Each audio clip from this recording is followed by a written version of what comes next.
বন্ধুরা, আজকে তোমাদের বেড়াতে নিয়ে যাব আসামের কাজিরাঙার জঙ্গলে। আমরা কাজিরাঙা গিয়েছিলাম মার্চ মাসে, মার্চের ধরো না ওই 14-15 তারিখ নাগাদ। হঠাৎ করে টিকিট কেটে সবার আগে গুয়াহাটি গেলাম, সেখান থেকে গেলাম প্রথমেই কাজিরাঙা। এই যে দেখো কাজিরাঙা চলে এসেছি। এটা ছিল দুপুরবেলা। আমরা হোটেলে ছিলাম, hotel lake and view resort something নাম ছিল। এটা না কাজিরাঙা জঙ্গলের ঠিক বেশ কিছুটা কাছে, জাস্ট 5 মিনিটস, ঠিক আছে। তো আমরা গাড়ি নিয়ে চলে এলাম। এখান থেকে জিপ গেছিলো আমাদের পিক আপ করে নিয়ে এসে আমরা এখানে চলে এসেছি। এখানে একটা টিকিট কাটতে হয়, ঠিক আছে। তো আমরা সবাই মিলে টিকিট কেটে নিয়ে এবার দেখো জিপ সাফারির জন্য রেডি হয়ে গেছি। এটা প্রায় দুপুরবেলা 3:30 ধরো টাইমটা। তা আমি আছি, আমার মেয়ে আছে, আমার বাবা আর আমার বর, আর সামনের সিটে আছি ড্রাইভারের পাশে আমার শাশুড়ি মা, ঠিক আছে। তো আমরা এসেছিলাম, এই ট্যুরটা ছিল আমাদের প্রায় 8 দিনের। তো প্রথমে আমরা কাজিরাঙা ট্যুরটা করেছিলাম। এটা হচ্ছে আমাদের হোটেল থেকে দেখতে পাওয়া ভিউটা।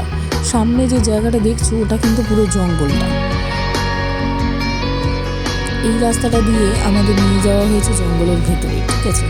তো এবার যেটা ব্যাপার হচ্ছে যে এই জঙ্গলের একটা ওয়াচ হাউস দেখো, দেখতে পাবে ওয়াচ টাওয়ার। এটা বিকেলের পড়ন্ত রোদে জঙ্গলটা কিন্তু দেখো কি সুন্দর একটা, মানে পাহাড় দিয়ে চারপাশে ঘেরা এবং তার মাঝখানে এই জঙ্গলটা। ওইখানে একটা ছোট্ট রাইনো জল খেতে এসছে বিকেলবেলা। এটা কিন্তু জঙ্গলের ভেতরে জলাধার, আর এটা হচ্ছে একটা সরু বাঁকা পথ যেখান দিয়ে তুমি যতদূর দেখতে পাবে জঙ্গল আর জঙ্গল, আর দূরে ওই পাহাড়টা কিন্তু খুব সুন্দর, জানো তো। এই বিকেলের প্রকৃতিটা দেখো কি সুন্দর, কি ভালো লাগছে, যেন মনে হচ্ছে চোখের আরাম, মনেরও আরাম।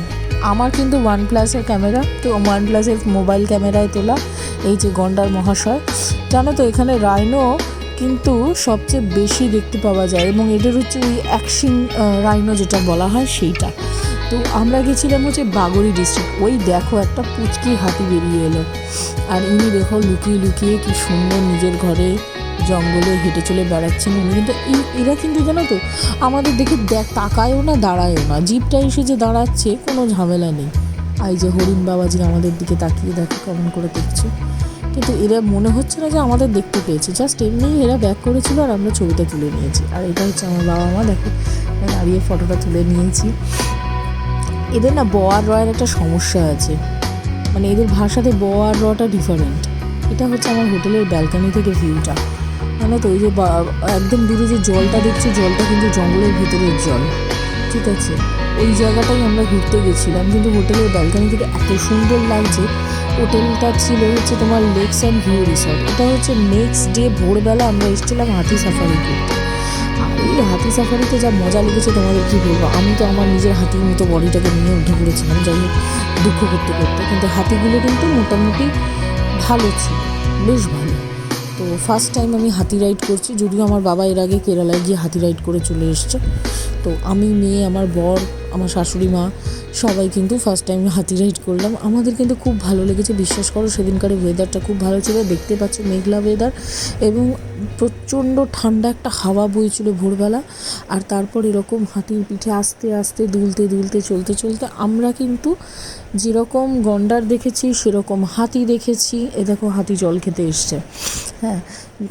হাতি দেখেছি, অনেকগুলো হরিণ দেখেছি নানা রকম, হ্যাঁ, প্লাস অনেক রকমের পাখি দেখেছি। এবং একটা জায়গা জঙ্গলে আমাদের ঘোরাতে নিয়ে গেছিলো যেটা বাঘের জায়গা, এবং সেখানে সত্যিকারের সারা জঙ্গল, এই দেখো একটা হরিণ, হ্যাঁ, সেখানে সারা জঙ্গলে জানো তো কোনো রকম মানে কোনো স্মেল নেই যেটা, কিন্তু বাঘের জায়গাটায় আসতেই না একটা কীরকম বিশ্রী মাংসের গন্ধের মতো স্মেল। এটা হচ্ছে আগের গন্ডারটা যেটা তোমাদের দেখাচ্ছিলাম, নড়ে চড়ে বেড়াচ্ছিল। তো বাঘের মতো মানে সেটা মাংসের স্মেল কীরকম বিশ্রী, হ্যাঁ। তো আমাদের জিপ যিনি চালাচ্ছিলেন উনিই বললেন আর কি, এটা কিন্তু বাইসান, হ্যাঁ। তো উনি বললেন যে এটা বাঘের জায়গা, এখানে বাঘ আসা যাওয়া করে। এবং আরও একটা জিনিস জানো তো, করিডোর যেটাকে বলে, এই যে পুরো জঙ্গলের রাস্তাটা, গুয়াহাটি থেকে আমরা যে কাজিরাঙা এলাম না, রাস্তায় রাস্তায় যত কাজিরাঙার রাস্তাটা এগিয়ে আসছে তত জানো তো রাস্তায় রাস্তায় একটা করে সাইন দেখাচ্ছে, যেখানে আমরা দেখতে পাই, মানে ওখানে লেখা আছে যে মানে অ্যানিমাল করিডোর, মানে পশুরা যাতায়াত করে, অ্যাকচুয়ালি জঙ্গল পারাপার করে মেন ওই বড় রাস্তাটা দিয়ে। যাই হোক, আমাদের কাজিরাঙা ট্যুরটা সার্থক এবং সত্যি বলছি খুব ভালো একটা ট্যুর। তোমরা যখন আসবে না গুয়াহাটি, মেঘালয়, আসাম, শিলং ঘুরতে, অবশ্যই এসো কাজিরাঙা ট্যুরটা। কাজিরাঙার জঙ্গলটা কিন্তু আপ টু মার্চ মাস অবধি খোলা থাকে, জানো তো? মার্চে বোধহয় এপ্রিল অবধি খোলা থাকে, বর্ষা আসার আগে অবধি, তারপরে কিন্তু বন্ধ করে দেয়। তো আমরা হঠাৎ করে এই ট্যুরটা ঠিক করেছিলাম, যার ফলে দেখো কি সুন্দর, আরও অনেকে এসছে কিন্তু ওয়াচ টাওয়ারে। আমার বর আর মেয়ে দেখো উঠে গেছে একদম টপে, আর ওরা ফটোগুলো তুলেছে। এটা একটা মা আর তার বাচ্চা।